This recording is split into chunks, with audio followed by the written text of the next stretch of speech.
High Admiral Varric stood at the command center of the Kraxan Empire's flagship, the Eternal Victory, his scaled fingers drumming against the polished obsidian control panel.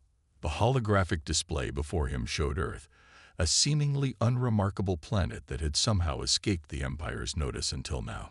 His golden eyes narrowed as he studied the preliminary scans. What a quaint little world, he mused, his voice carrying the aristocratic accent of the Imperial core worlds. Look at them, Lieutenant Naira, still burning fossil fuels and launching primitive rockets. Lieutenant Naira, his chief intelligence officer, frowned at her own display. Her silver-streaked hair caught the light of the bridge's crystalline illumination panels as she shook her head. Sir, something about these readings doesn't add up. The electromagnetic signatures we're detecting are exactly what we'd expect from a pre-spacefaring civilization. Varric interrupted, waving one of his 4 arms dismissively. I've conquered 17 worlds, Lieutenant. I know what I'm looking at. The invasion fleet stretched behind them, 5,000 ships strong, each one a masterpiece of Kraxan engineering. They hung in the darkness beyond Mars, their stealth fields making them invisible to what Varric assumed were Earth's primitive detection systems. Captain Krell, the tactical officer, brought up a detailed scan of Earth's visible defenses. They have a handful of space stations, mostly for research. Their military satellites are laughably basic.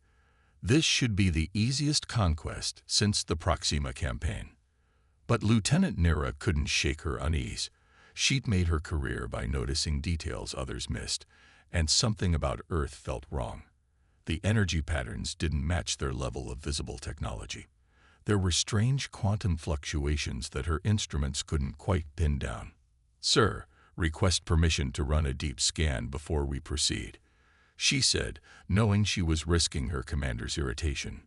Varric sighed theatrically. You worry too much, Lieutenant. But very well, if it will ease your mind.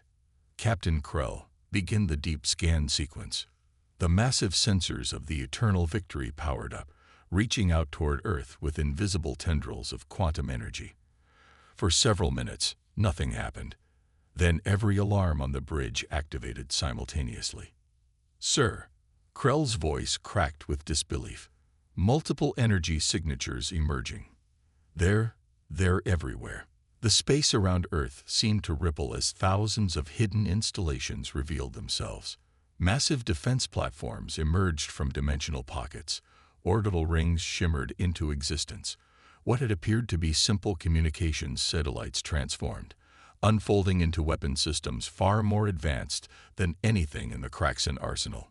Impossible, Varric whispered, all 4 hands gripping his command chair. Their technology. This can't be right. Lieutenant Naira's console exploded with data. Sir, they're using quantum-locked dimensional technology. Their stealth systems are generations ahead of ours. These aren't primitive humans. They're... She never finished her sentence. A transmission cut across all frequencies, broadcasting in perfect Kraxan high speech. Attention Kraxan invasion fleet. This is Earth Defense Command. You have entered restricted space and revealed hostile intent. You have 30 seconds to power down your weapons and prepare to be boarded. This is your only warning. The voice was calm, almost amused. On the main display, Earth's true face was revealed. Hidden cities emerged from the oceans. The moon's surface shifted, revealing vast complexes of weapon emplacements. And behind Mars, a massive fleet of ships appeared, their design unlike anything the Kraxan had ever encountered. Battle stations, Varric ordered, but his voice lacked its usual confidence. Launch fighters, power up main weapons. Sir, Naira said quietly, look at their power readings. One of their defense platforms could destroy our entire fleet. We never stood a chance. They let us get this close because they wanted us to see. To see what? Varric demanded. The answer came as Earth's defense grid activated fully. A web of energy enveloped the planet, technology so advanced it appeared to bend reality itself. The human fleet began to move, not with the expected clumsiness of a primitive species, but with the precision of a force that had been preparing for this moment for centuries. They wanted us to see what happens when you underestimate humanity, Naira said, watching as the countdown to humanity's response reached zero. The Kraxan Empire was about to learn a harsh lesson about judging a civilization by its apparent technology level. And somewhere on Earth, someone was smiling, knowing that yet another overconfident alien race had fallen for humanity's greatest deception, appearing weak when they were anything but. The first human attack came without warning. One moment, the Kraxan fleet hung in space, weapons charged and shields at maximum. The next, 300 of their ships simply ceased to exist, transformed into quantum particles by weapons that defied the laws of physics as the Kraxan understood them. Status report. High Admiral Verix bellowed, picking himself up from the deck where the impact had thrown him. Around him, the bridge of the Eternal Victory was in chaos, crystalline displays shattering as power surges overwhelmed their systems. Lieutenant Naira's fingers danced across her console, which flickered ominously. "Sir, we've lost contact with the entire 3rd Division. The humans are using some kind of quantum destabilization weapon. Our shields, they're not just bypassing them. They're using our own shield energy to amplify their attacks." Another blast rocked the fleet. On the main viewer, Verix watched in horror as Earth's defense grid continued to unfold like a blooming flower made of pure energy. What they had initially detected as simple satellites were merely the outer layer of a defense system that extended through multiple dimensions. "Impossible," Captain Krell muttered, his tactical display showing more human ships emerging from what appeared to be tiers in space itself. "Their technology. They're not just ahead of us, they're operating on principles we don't even understand." A new voice cut through the chaos, broadcasting on all frequencies. "This is Admiral Helena Rossi of Earth Defense Command. Your invasion fleet has been thoroughly analyzed and found wanting. We've spent centuries preparing for encounters like this. You never stood a chance." Verix's scales rippled with anger and fear. "Open a channel. Perhaps we can." "Sir," Naira interrupted, her voice tight with panic. "Multiple quantum signatures detected. They're not just defending. They're launching a counterattack." The space around the Kraxan fleet lit up with ghostly blue light. Hundreds of human vessels shimmered into existence, their designs unlike anything the Kraxan had ever encountered. They moved with impossible grace, their engines leaving trails of crystallized spacetime in their wake. "Fascinating, isn't it?"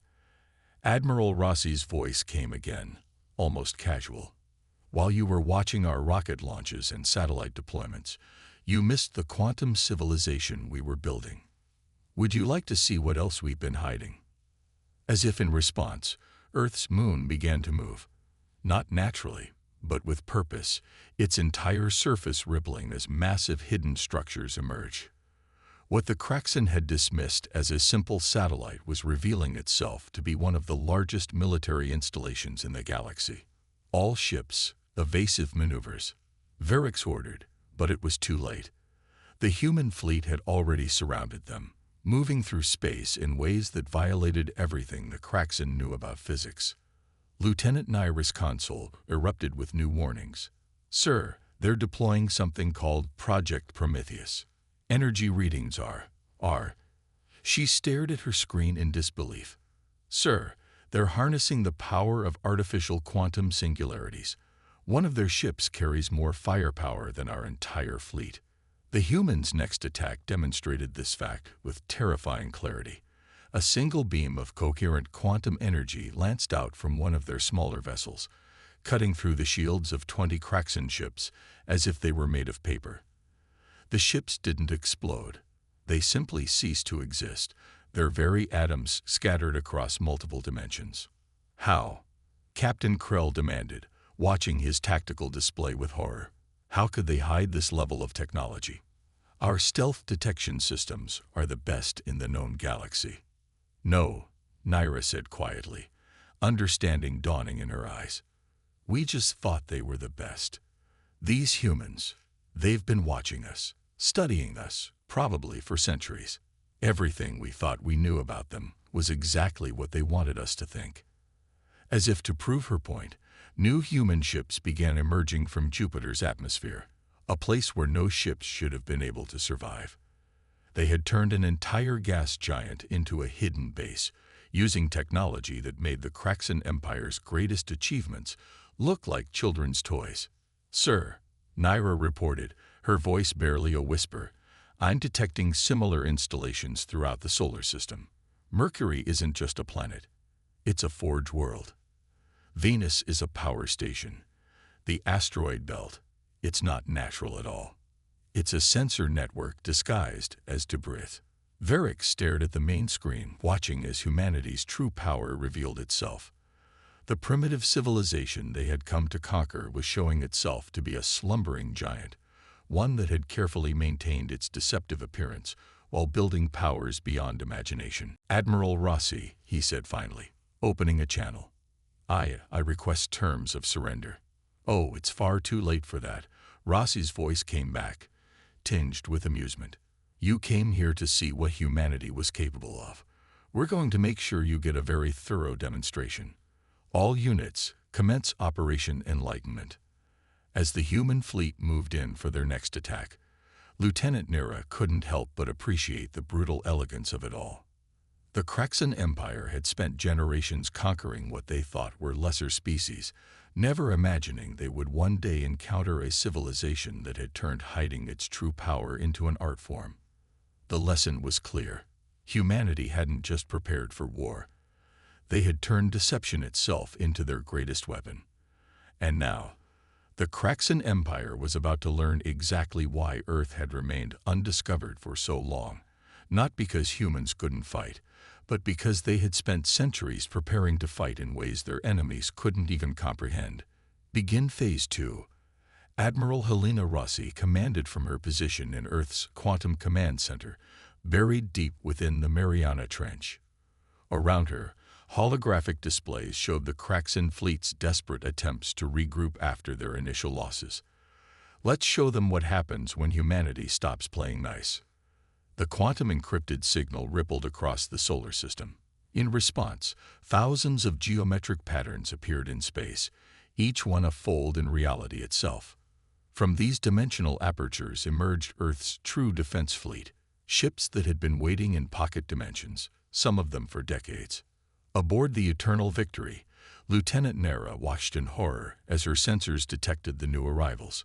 "Sir, the human fleet. It's not just bigger than we thought. They're using ships that shouldn't be possible." High Admiral Varric could only stare as the human vessels demonstrated capabilities that violated everything he knew about physics. Some seemed to exist in multiple places simultaneously. Others appeared to be constructed from crystallized time itself, and all of them were moving with lethal purpose toward his battered fleet.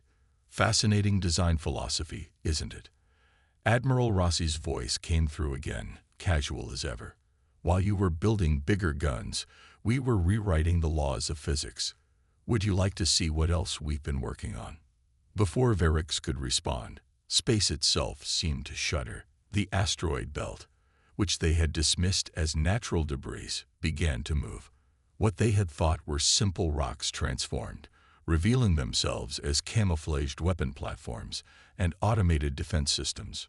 "Sir," Captain Krell's voice cracked with panic. "The humans, they're not just using advanced technology. They're executing maneuvers that should be impossible. Their ships are coordinating across multiple dimensions." He was right.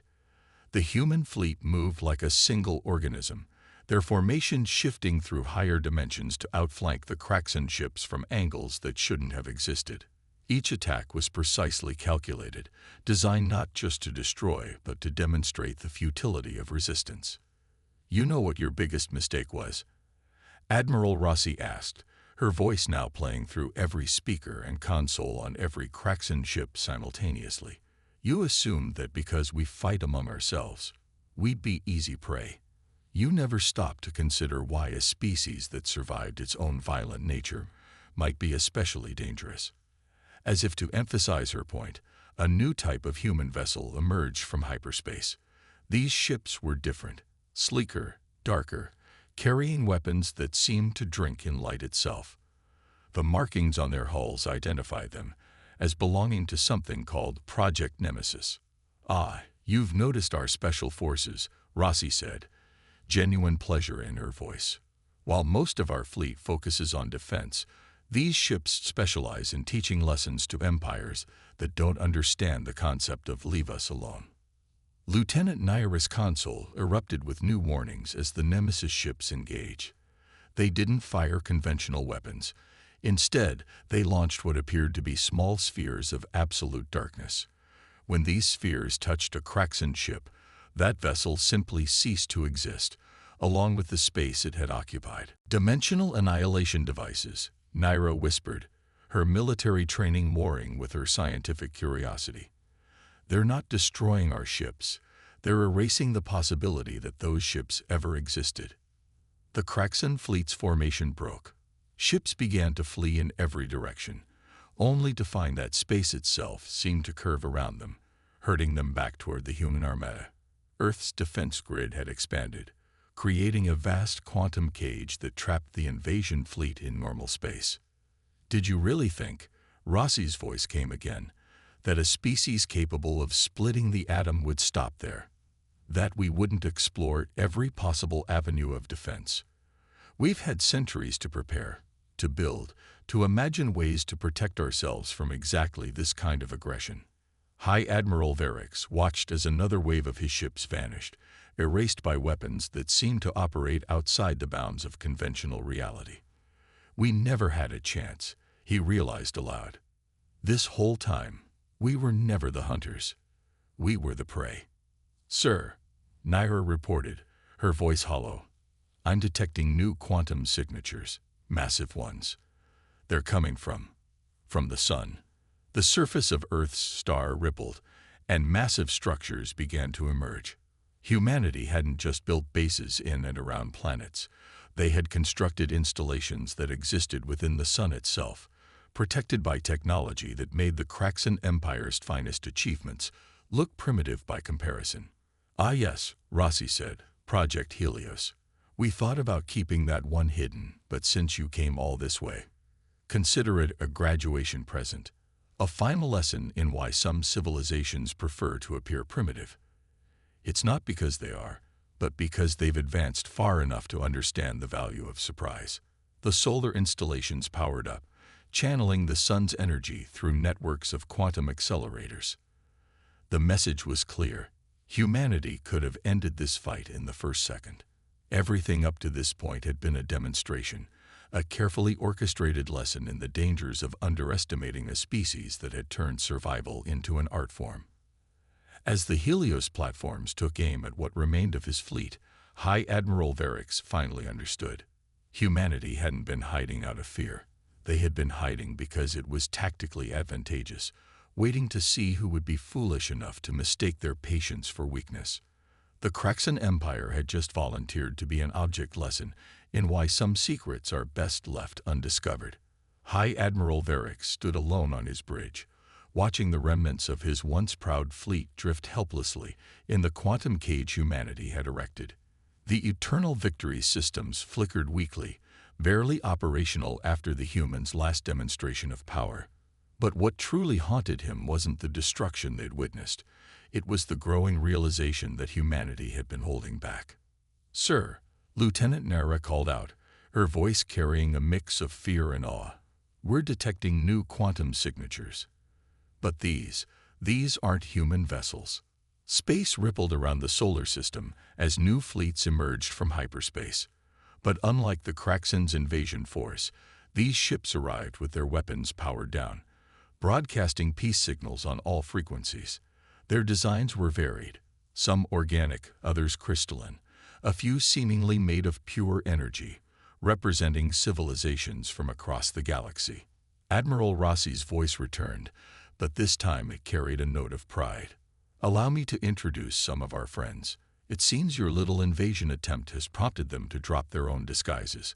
The first fleet to take position belonged to the Arcturi Collective, a supposedly primitive race the Kraxan Empire had dismissed as unworthy of conquest. Their ships, which had always appeared to be simple organic constructs, now revealed themselves as living quantum computers, each vessel a fragment of a vast intelligence.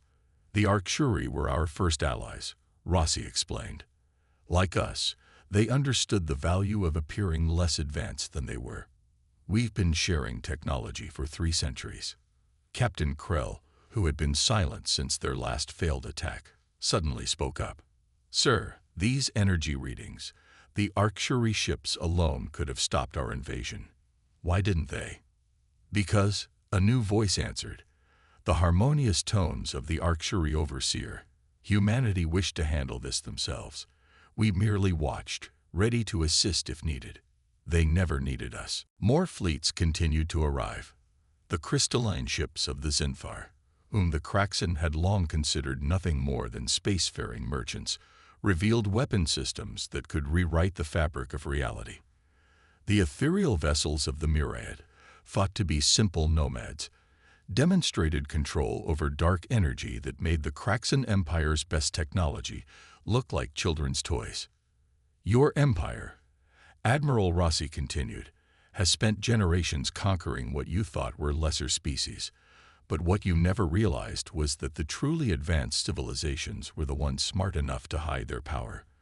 We formed what we call the Hidden Accord, an alliance of species who understood that sometimes the best defense is to appear defenseless. Lieutenant Naira's console suddenly lit up with new data as her sensors detected something massive approaching from the direction of Neptune. Sir, something's coming. Something big. The space around Neptune began to distort, and from this distortion emerged a structure that defied comprehension. It was a station, if such a simple word could describe it. A massive installation that seemed to exist in multiple dimensions simultaneously, its surface rippling with quantum energy. Welcome to Terminus Station, Rossi announced, a joint project between humanity and our allies. It's where we've been developing technologies that your empire couldn't even begin to understand. Would you like a demonstration? Before Verix could respond, the station pulsed once. Every Kraxan ship's computer system suddenly came under human control, their most sophisticated cyber defenses bypassed as if they didn't exist. Your empire's technology, Rossi explained, almost gently, is based on principles we mastered centuries ago. While you were building bigger warships, we were learning to manipulate the quantum fabric of reality itself.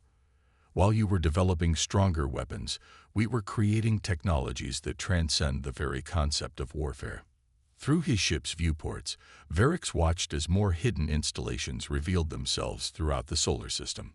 What they had thought was a primitive civilization defending a single planet was actually the heart of the most advanced alliance in known space. The Kraxan Empire, Rossi continued, has always believed that power should be displayed, that strength should be visible. That's why you never saw us coming. You looked at our visible technology and saw what you wanted to see, a primitive species ripe for conquest. You never stopped to consider why a species capable of splitting the atom, of understanding quantum mechanics, of mastering their own genetic code, would still appear to be using such basic technology. A new hologram appeared on every Kraxan ship's bridge, a real-time display of Earth's defense network. It wasn't just a planetary defense system. It was a work of art, a multidimensional web of technology so advanced it appeared magical. Each layer revealed new capabilities, new weapons, new defenses that operated on principles the Kraxan Empire's best scientists couldn't begin to comprehend. Your empire, Rossi concluded, has just accomplished something remarkable. You've given us a reason to stop hiding, to show the galaxy what happens when you mistake patience for weakness, preparation for primitiveness, and strategic deception for technological limitation. As if to punctuate her words, Terminus Station pulsed again. This time, every Kraxan ship's quantum core, the heart of their propulsion and weapon systems, simply vanished, transported to some unknown dimension by technology that shouldn't have existed. High Admiral Verix, commander of the mighty Kraxan invasion fleet, stood in silence as he realized that every assumption, every calculation, Every strategic decision he'd made had been based on a fundamental misunderstanding of the nature of power itself. They hadn't found a primitive civilization to conquer. They had stumbled upon the carefully hidden heart of the galaxy's most advanced alliance. A new dawn. 3 standard months after the failed invasion of Earth, High Admiral Varix, now stripped of his rank and serving as a simple diplomatic liaison, stood before the combined council of the Hidden Accord. The chamber, housed within Terminus Station, defied conventional physics. Its walls seemed to shift between dimensions, and the very air hummed with quantum energy. Representatives from dozens of supposedly primitive civilizations filled the chamber.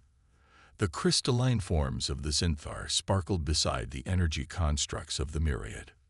The organic computational matrices of the Arctuary pulsed in harmony with the quantum fields that permeated the station, and at the center of it all sat Admiral Helena Rossi, now revealed as the current chair of the Hidden Accord.